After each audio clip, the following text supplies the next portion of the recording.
اے اللہ، ہم تجھ سے مدد چاہتے ہیں اور تجھ سے بخشش مانگتے ہیں اور تجھ پر ایمان رکھتے ہیں اور تجھ ہی پر بھروسہ کرتے ہیں اور تیرے ہی حضور ہر قسم کی بھلائی بیان کرتے ہیں اور تیرا شکر ادا کرتے ہیں اور تیری ناشکری نہیں کرتے، اور ہم ان لوگوں کو چھوڑتے ہیں اور الگ کرتے ہیں جو تیری نافرمانی کرتے ہیں۔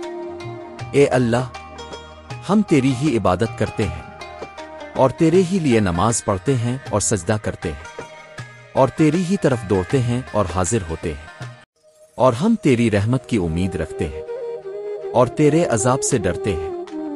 بے شک تیرا عذاب کافروں کو آ پکڑنے والا ہے۔ تشریح: دعا قنوت ایک نہایت بابرکت اور جامع دعا ہے جو عموماً وتر کی نماز میں پڑھی جاتی ہے۔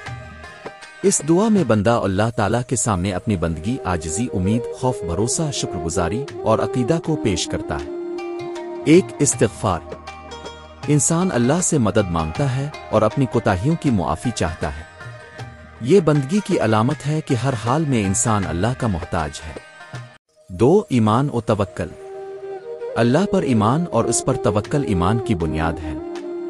ایک مومن اللہ پر مکمل بھروسہ کرتا ہے اور اسی کو اپنا کارساز سمجھتا ہے۔ 3. ثنا و شکر: اللہ کی خوبیاں بیان کرنا اور اس کا شکر ادا کرنا انسان کی محبت اور وفاداری کی علامت ہے، اور اس کے مقابلے میں ناشکری کو ترک کرنا بندگی کی خوبی ہے۔ 4. نافرمانوں سے لا تعلقی: دین اسلام میں نیکی کے ساتھیوں کے ساتھ رہنے اور بروں سے دور رہنے کی تلقین ہے۔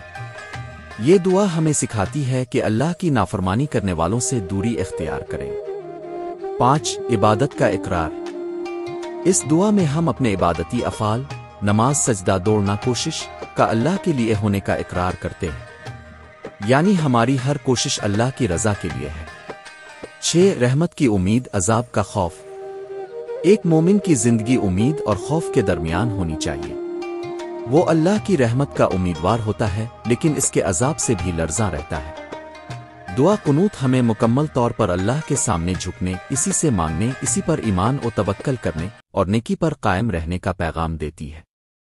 یہ دعا ایمان، توحید، شکر، تواضع اور تقوی کا ایک عملی اظہار ہے۔ ہمیں چاہیے کہ ہم اس دعا کے معانی کو سمجھ کر خلوص دل سے نماز وتر میں پڑھیں تاکہ وہ دل سے ادا ہو۔